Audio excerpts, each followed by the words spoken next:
Magandang gabi po sa inyong lahat.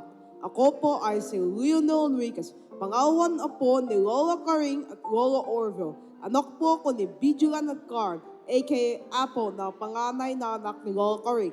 Marahil nagtataka kayong lahat bakit bihasa ako magsalita ng Tagalog kahit ako ay hindi pinanak at lumaki sa Palanga. Yan ay dahil sa akin lola. Siya ang nag-alaga at nagpalaki sa akin hanggang 5 taong gulang. Ang dalawang kanta na tinuro niya sa akin sa wikang Tagalog ay Bahay Ko Ba't Tong Tong Tong Pakitong Kitong.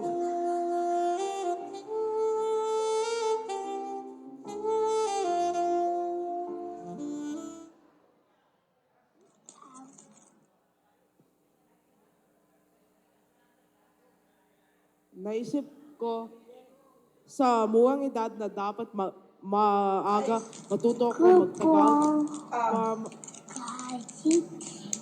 Kahit munti ang mga kita.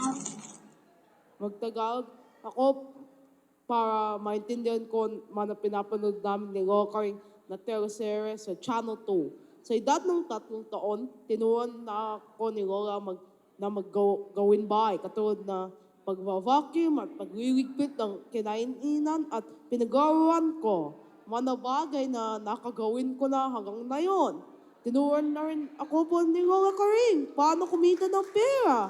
Pinagbabalat niya ako ng paninda niyang mali habang nanonood kami ng teleserye. Kita niyo naman sa picture, di ko pa nabababa yung school bag ko. Trabaho na! Mami kasing kaming order. Lola Karing, salamat at pinawanas mo sa akin at kailangan mag-explore, experiment at maging creative. Na hindi lang sa papel pwede makulay. Pwede rin pala sa buong katawan na mas masaya maglaro kasama ng manasalagubang, paro-paro at natutubi. Maraming salamat sa pag-aarugat, pag-aral mo na hindi matutumbasa ng kahit ano pera sa mundo. I love you, Lola Karing. Welcome. Happy 80th birthday! Welcome. I like you, Bogados. What Thank else? you. Thank you. What else? I love you. Say it again. I love you.